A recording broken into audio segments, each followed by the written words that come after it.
میرے ساتھ جو ہوا اسے سن کر آپ کے بھی ہوش اڑ جائیں گے۔ آپ نے کبھی بھی نہیں سوچا ہوگا کہ ایسا بھی ہو سکتا ہے۔ میرا نام ریحانہ ہے اور میری عمر 15 سال ہے۔ میرے ماں باپ بہت زیادہ غریب ہیں۔ میری ماں تو بچپن میں ہی جب میں چھوٹی تھی تو میری ماں اس وقت فوت ہو گئی تھی، تو میرے ابا نے دوسری شادی کر لی۔ اب میرا نہ کوئی بھائی ہے اور نہ کوئی بہن ہے، میں اکیلی تھی، لیکن میری دوسری سوتیلی ماں مجھ سے بہت لڑائی جھگڑا کر لیتی تھی۔ میں تو اس سے بہت ہی زیادہ ڈرتی تھی۔ جب میں پڑوسیوں کے گھر جاتی تو میری ماں مجھے میرے بابا سے مار دلواتی۔ وہ کہتی یہ سارا دن لڑکوں کے ساتھ گھومتی پھرتی تھی، حالانکہ میں ایسی حرکتیں کبھی بھی نہیں کرتی تھی۔ میں جا کر پڑوسیوں کی سہیلیوں کے ساتھ بیٹھتی تھی کیونکہ مجھے ان کے ساتھ بیٹھ کر باتیں کرنے میں بہت اچھا لگتا تھا۔ ہمارے پڑوس میں ایک اچھی آنٹی تھی، وہ خود ہی غریب تھی لیکن وہ دوسروں کا بہت اچھے طریقے سے خیال رکھتی تھی۔ اس پڑوس میں ایک یتیم لڑکی میں تھی اور ایک دوسری میری سہیلی ردا تھی۔ ردا کی نہ ہی ماں باپ دونوں ہی نہیں تھے، وہ بہت زیادہ یتیم لڑکی تھی۔ میرے لیے اس آنٹی نے رشتہ دیکھنا شروع کیا۔ وہ آنٹی میرے لیے بہت اچھا رشتہ ڈھونڈ رہی تھی۔ آخر میرے لیے ایک اچھا سا رشتہ مل گیا۔ وہ رشتے میرے بابا کو اچھا لگا، اس نے میری شادی کروا دی۔ وہ رشتہ دیکھ کر میری سوتیلی ماں بہت غصہ ہونے لگی اور کہنے لگی اگر تو شادی کر کے جائے گی تو میرے گھر کے کون کام کرے گا؟ میں تو اس رشتے سے بہت زیادہ خوش تھی کیونکہ میں اس گھر سے تنگ آ گئی تھی۔ میں تو ایک غریب گھرانے کی لڑکی تھی، لڑکے کو بہت زیادہ پسند آ گئی تھی لیکن اس کے خاندان والوں کو میں پسند نہیں آئی کیونکہ میں ایک غریب گھرانے کی لڑکی تھی اور اسی لیے وہ شادی کرنے کے لیے راضی نہیں ہوئے۔ وہ لڑکا مجھ سے شادی کرنے کے لیے راضی ہو گیا تھا۔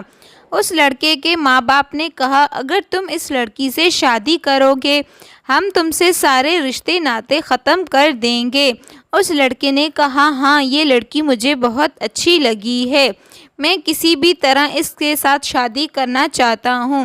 ایسے ہی معاملے بنتے اور بگڑتے گئے۔ ایک دن میری شادی ہو گئی اور میں شادی کر کے اپنے شوہر کے ساتھ چلی گئی تھی۔ میری شادی میں میرے شوہر غفار کے علاوہ اور کوئی بھی رشتہ دار شامل نہیں ہوا تھا۔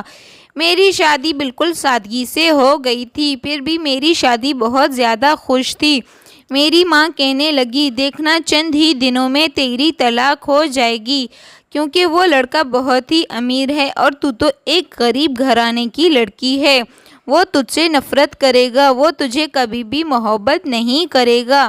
میں شادی کر کے اپنے شوہر غفار کے ساتھ شہر میں آ کر رہتی تھی۔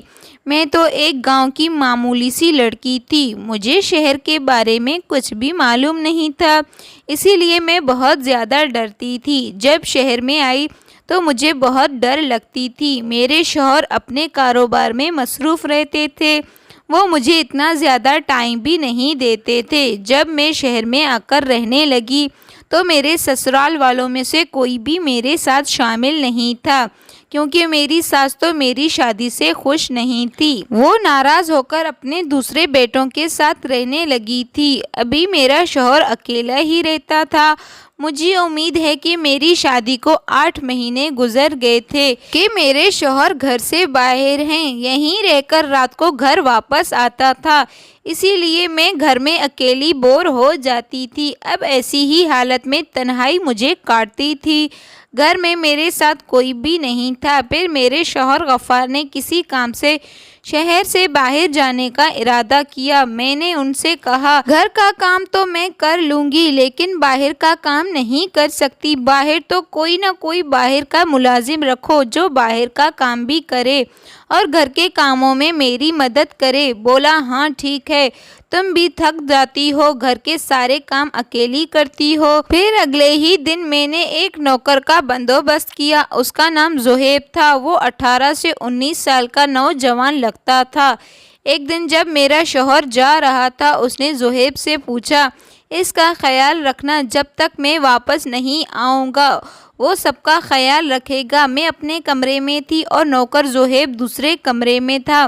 اس نے خاموشی سے پانی لے کر مجھے دیا کیونکہ میں نے اس سے پانی پینا چاہتی تھی۔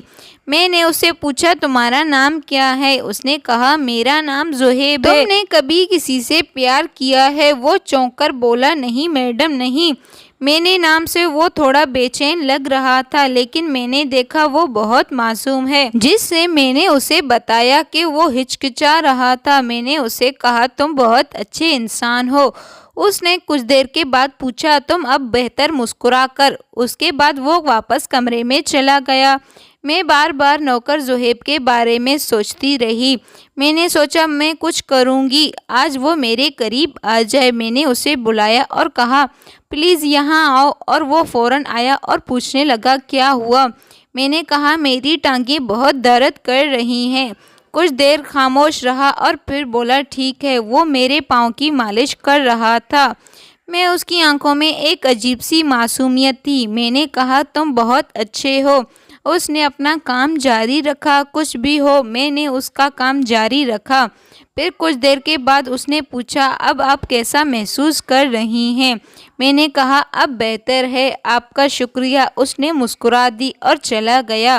اس رات میرے شوہر گھر پر نہیں تھے۔ اس نے مجھے فون کیا اور کہا وہ آئیں گے دیر سے۔ میں نے سوچا کہ آج اچھا موقع ہے۔ میں نے نوکر زہیب کو دوبارہ فون کیا اور کہا آج رات میرے پاس بیٹھو، میں ڈرتی ہوں۔ اس نے کہا ٹھیک ہے۔ وہ آ کر میرے پاس بیٹھ گیا۔ میں نے اس سے بہت سی باتیں کی۔ زہیب کا تمہارا کبھی کسی سے پیار ہوا ہے؟ اس نے کہا نہیں۔ میں نے کہا اگر تمہیں کبھی بھی محبت ہو جائے تو؟ وہ خاموشی سے میرے چہرے کی طرف دیکھتے ہوئے بولا۔ اس کی طرف سے میں نے مسکرا کر کہا تم بہت معصوم ہو۔ اس نے کچھ نہیں کہا۔ پھر میں نے اس کا ہاتھ پکڑ کر اپنے دل کے قریب لا کر رکھ دیا۔ اس نے ایک لمحے کے لیے کچھ نہیں کہا اور پھر آہستہ سے اپنے ہاتھ کو کھینچ لیا۔ میں نے بولنا شروع کر دیا تھا۔ میں نے کہا میں تمہیں کچھ نہیں کہوں گی، بس میرے قریب بیٹھو۔ وہ خاموشی سے میرے قریب بیٹھ گیا۔ اس کی معصومیت اور اس کی خاموشی مجھے اور بھی اپنی طرف کھینچ رہا تھا۔ اس رات ہم دونوں نے کوئی بات نہیں کی لیکن اس کی خاموشی نے مجھے بہت تکلیف دی۔ اور اگلی صبح میرا شوہر غفار واپس آ گیا۔ اس نے نوکر زہیب کو بازار سے سامان لانے کے لیے بھیجا اور سوچنے لگا اس نوجوان کو اپنے قریب کیسے لاؤں۔ دھیرے دھیرے وقت گزرتا گیا اور میری خواہش بڑھ گئی لیکن نوکر زہیب نے کبھی اپنی حد سے بڑھ کر کچھ نہیں کیا۔ اس نے چیز مجھ سے اور بھی طرف کھینچ لیا۔ وہ بہت مذہبی عزت دار لڑکا تھا۔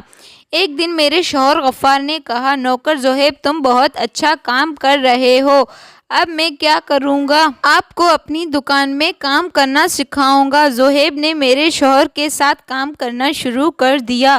میں نوکر زہیب کی غیر موجودگی میں بے چین ہونے لگی تھی لیکن نوکر زہیب نے کبھی اپنی حد سے بڑھ کر کچھ نہیں کیا۔ اس نے عادت سے مجھے اپنی طرف متوجہ کیا۔ ایک دن جب میرا شوہر گھر پر نہیں تھا میں نے نوکر زہیب کو فون کیا اور کہا میں تم سے کچھ کہنا چاہتی ہوں۔ میں نے کہا تم بہت اچھے ہو، آپ کی معصومیت اور شرافت مجھے بہت پسند آئی۔ وہ خاموشی سے سنتا رہا۔ اگلے دن میرے شوہر نے نوکر زہیب کو لے کر مجھے اکیلا محسوس کرنے لگا۔ اس نے مجھ سے جو کہا وہ آہستہ آہستہ بڑھتا گیا لیکن نوکر زہیب کی اس طرح کی عادت مجھے اپنی طرف متوجہ کیا۔ ایک دن میں تمہارے بغیر نہیں رہ سکتی، خاموشی سے پھر اس نے کہا ریحانہ مجھے معاف کر دو، میں تمہارے ساتھ کچھ بھی نہیں کر سکتا۔ اس کی یہ بات سن کر میرا دل ٹوٹ گیا لیکن اس کی معصومیت اور اس کی نرمی نے میرے دل کو جوڑ لی۔ میں نے کہا ٹھیک ہے زہیب تم جاؤ۔ اس نے خاموشی سے کہا۔ اس دن کے بعد میں نے اسے کبھی کچھ نہیں کہا لیکن اس کی معصومیت اور اس کی مہربانی نے میرے دل کو جوڑ لی تھی، لیکن میں جانتی تھی کہ وہ اس کے میرے بارے میں کبھی اپنی حد سے تجاوز نہیں کرے گا۔ اور بھی دن گزرتے گئے اور میری خواہش اور بھی بڑھ گئی لیکن میں نے اپنے آپ پر یقین دلایا کہ نوکر زہیب میرے ساتھ کبھی برا نہیں کرے گا۔ اس کی عزت اور معصومیت ہمیشہ کے لیے میرے دل کو چھو گئی۔ یا میں اس کے بارے میں سوچ رہی تھی، ہر دن اس کی یادیں میرے دل میں رہتی تھی۔ اس کی معصومیت اور اس کی غریبی نے ہمیشہ کے لیے میرا دل جیت لیا تھا لیکن میں جانتی تھی وہ بہت ہی اچھے قسم کا لڑکا تھا۔ میں نے اپنی زندگی میں کبھی ایسا لڑکا نہیں دیکھا تھا۔ اب مجھ کو سب کچھ سمجھ میں آ گیا تھا۔ وہ غریبی اور بے بسی کے عالم میں یہاں شہر میں کمانے کے لیے آتے ہیں، لیکن ابھی میں اپنے شوہر غفار کے ساتھ بہت زیادہ خوش رہنے لگی تھی، کیونکہ میرے شوہر غفار بھی بہت اچھے قسم کے انسان تھے۔ وہ بھی ابھی مجھ سے محبت کرنے لگے تھے۔ میں ہنسی خوشی اس کے ساتھ اپنی زندگی گزار رہی تھی۔ اس وقت میرے 2 بچے بھی ہو چکے تھے اور کبھی واپس نہیں آئے گا۔ اس کی یادیں ہمیشہ کے لیے میرے ساتھ رہیں گی۔ اس کی عزت اور معصومیت کو کبھی نہیں بھول سکوں گی۔ وہ وقت گزرتا گیا اور میری زندگی میں نئی چیزیں آنے لگی۔ اس کی معصومیت اور اس کی شائستگی نے مجھے ہمیشہ کے لیے جیت لیا تھا، لیکن اس کی یادیں میرے ساتھ ہمیشہ کے لیے رہیں گی۔ معصومیت اور اس کی عزت نے ہمیشہ کے لیے میرا دل جیت لیا تھا۔ اگر میں چاہوں تو میں اس سے محبت کر سکتی تھی، لیکن اس سے ہمیشہ میں نے محبت نہیں کی۔ اس نے ہمیشہ میرا دل جیت لیا تھا۔ میرے ساتھ رہیں گی اس کی یادیں ہمیشہ ہمیشہ کے لیے۔ دوستو، اگر آپ کو ہماری یہ کہانی پسند آئی ہو تو ویڈیو کو لائک اور چینل کو سبسکرائب کر دینا۔ مزید اچھی ویڈیوز دیکھنے کے لیے ہمارے ساتھ ہی جڑے رہیے۔ آج کے لیے اتنا ہی کافی ہے، پھر ملتے ہیں کل۔ اللہ حافظ۔ آپ کا اس بارے میں کیا رائے ہے کمنٹس باکس میں ضرور بتانا۔ وہ لڑکا زہیب تو بہت ہی اچھے قسم کا انسان تھا۔ میں اس کا تہہ دل سے شکریہ کرتی ہوں۔ اس کے جیسا لڑکا کبھی بھی مجھے زندگی میں نہیں ملے گا، ورنہ آج کل کے نوکروں کو تو سب کو ہم نے دیکھ لیا ہے۔ بہت ہی اچھے قسم کا لڑکا تھا۔ میں تو اس کے بارے میں نہ جانے کون سی باتیں سوچ رہی تھی۔ میں نے کبھی نہیں سوچا کہ زہیب اتنا اچھا لڑکا نکلے گا۔ وہ تو ہمیشہ مجھے میڈم میڈم کہہ کے پکارتا تھا۔ میں تو اس کے بارے میں اپنے دل میں جذبات جگائے بیٹھ گئی تھی۔ اتنا اچھا نوکر ہمیں کہاں ملے گا۔